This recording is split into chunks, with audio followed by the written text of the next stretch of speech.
আচ্ছা, আমাকে কোথায় নিয়ে যাচ্ছেন? আচ্ছা তুমি আসো, তারপরও না হয় বলি।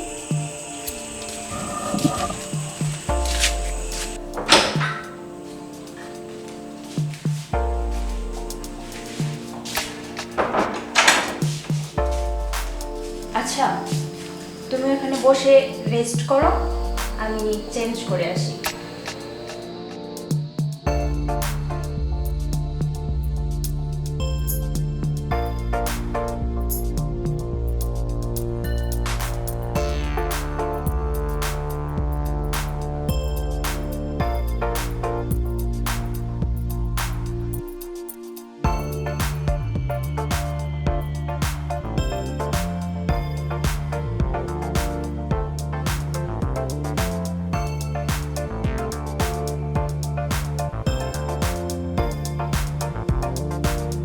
নাও।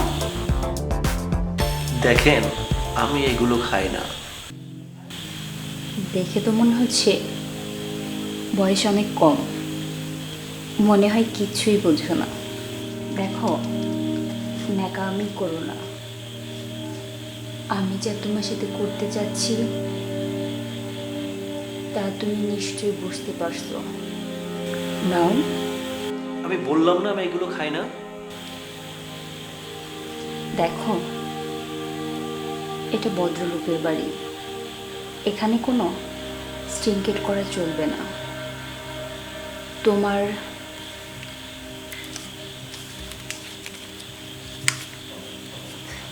কত টাকা লাগবে তুমি আমাকে বলো, আমি তোমাকে তাই দিব। দেখুন, আমি আপনাকে কিছু বলতে চাই। হ্যাঁ বলো। হ্যাঁ, আমার টাকা প্রয়োজন আছে, এটা সত্য, কিন্তু আপনি কি করতে চাচ্ছেন আমি কিছুই বুঝতে পারছি না। ও, কিছুই বোঝো না। ওকে, তোমার এই সুন্দর চেহারা আমাকে পাগল করছে। আজ তোমাকে কিছুই করতে হবে না। আজ তোমাকে ছেড়ে দিচ্ছি। যেখান থেকে নিয়ে এসেছি সেখানে যেন তোমাকে কাল পাই। টাকাটা নাও।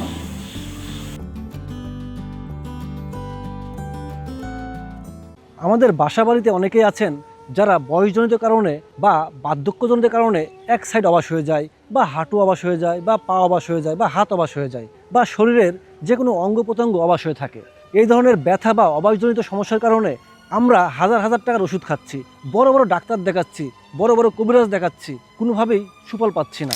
আমি আপনাদের অনুরোধ করব, একবার হলো বিশ্বাস করে শেষ চিকিৎসা হিসাবে সন্ধিমণি প্রাকৃতিক ব্যথানাশক তেলটি ব্যবহার করুন। মাত্র 5 থেকে 10 দিন এই যে আপনার অবশজনিত সমস্যা বা ব্যথার সমস্যা 100% সমাধান হবে ইনশাল্লাহ। ব্যথা ও অবশজনিত কারণে কোনো ডাক্তার বা কবিরাজ দেখানো লাগবে না, আমাদের সন্ধিমণি প্রাকৃতিক ব্যথানাশক তেলই যথেষ্ট। প্রশ্ন করতে পারেন, কি এমন আছে আমাদের সন্ধিমণি প্রাকৃতিক ব্যথানাশক তেলে? উত্তর, আমাদের এই তেলটি 40টিরও বেশি প্রাকৃতিক এবং ভেষজ উপাদান দ্বারা তৈরি করা হয়েছে, যেমন আকর কড়া, আকন্দ, বাসনা, গন্ধ ভাজালা, দারুচিনি, তিল তেল, গুলথরিয়া অয়েল সহ আরও বেশ কিছু সিক্রেট উপাদান, যা অত্যন্ত কার্যকরী ব্যথা নিরাময়ের জন্য। সম্পূর্ণ আয়ুর্বেদিক ফর্মুলায় তৈরি হওয়ায় এর কার্যক্ষমতা অনেক বেশি।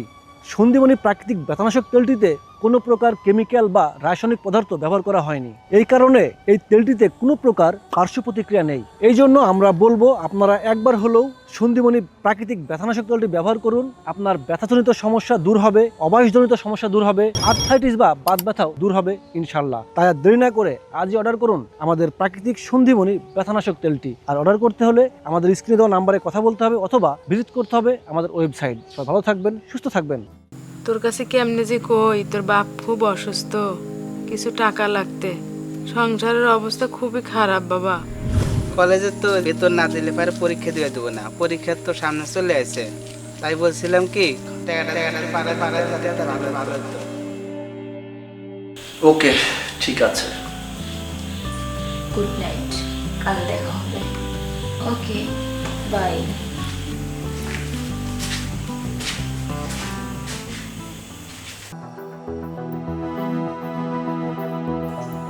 এটা কাজ কাম দর বাবা, বেকার আর কয়দিন থাকবি?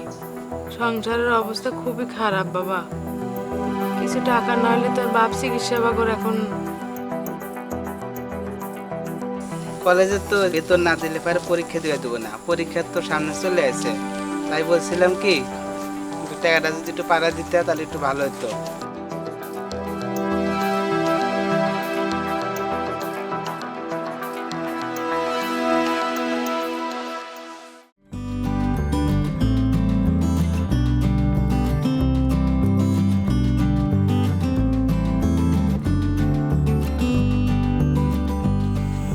হ্যালো,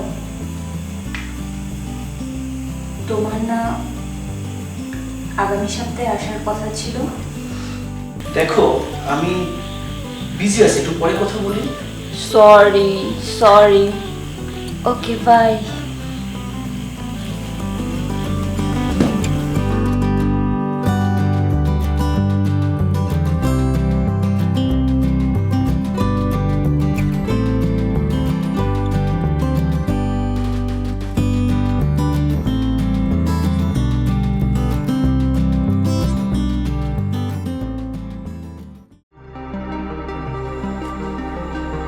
কি চাই? ভাইয়া, আমার এখানে একটা চাকরির জন্য সিভি দেওয়া ছিল, জি, আমি ইন্টারভিউ দেওয়ার জন্য আসছি। এখানে কোনো চাকরি ইন্টারভিউ দেওয়া হচ্ছে না, আপনি আসতে পারেন। ভাইয়া, আমার না চাকরিটা খুব প্রয়োজন। বললাম তো এখানে কোনো চাকরি ইন্টারভিউ দেওয়া হচ্ছে না, আপনি আসতে পারেন। আচ্ছা।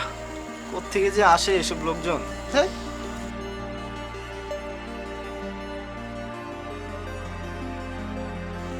তোমাকে অনেক সময় দিছি, আর আমার পক্ষে সম্ভব না। বাবার দেখা ছেলেকেই আমি বিয়ে করব, ডিসিশন নিয়ে নিছি। এসব কি বলছো তুমি? হতে পারে এটাই তোমার সাথে শেষ দেখা। শেষ দেখা মানে? শেষ দেখা মানে শেষ দেখা। ভালো থেকো তুমি। কথা দিয়া তুমি বন্ধু দিলামায় ব্যথা, কথা দি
আমি জানতাম তুমি পারবে। এতদিন যেটা আমার স্বামীর কাছ থেকে পাইনি, সেটা আমি তোমার কাছ থেকে পাইছি।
সবচেয়ে সুখী মানুষ আমি।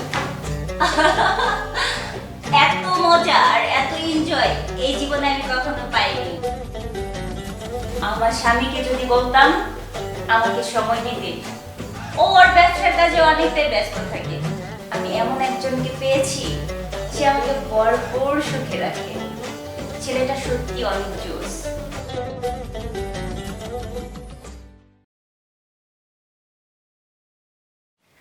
ক্যামেরা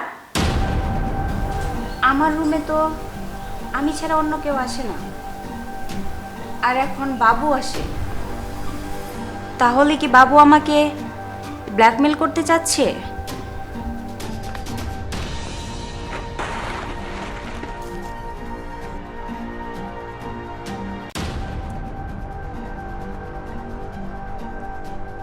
আমাকে ব্ল্যাকমেল? না, এটা কিছুতেই হতে দেওয়া যায় না। বাবুকে শেষ করে দাও, ওকে? বিশ্বের বিভিন্ন দেশে পতিতাবৃত্তি একটি পুরনো পেশা। নারী পতিতাবৃত্তির গল্পটা হয়তো আমাদের সকলেরই জানা, কিন্তু পুরুষ পতিতাবৃত্তির গল্পটা আমাদের কাছে আশ্চর্যজনক। এই সমাজের অবক্ষয় একজন পুরুষকেও পতিতাবৃত্তির দিকে ধাবিত করে। এটা কি জীবন চলার জন্য আদর্শ কোনো পথ, নাকি জীবন ধ্বংসের কারণ?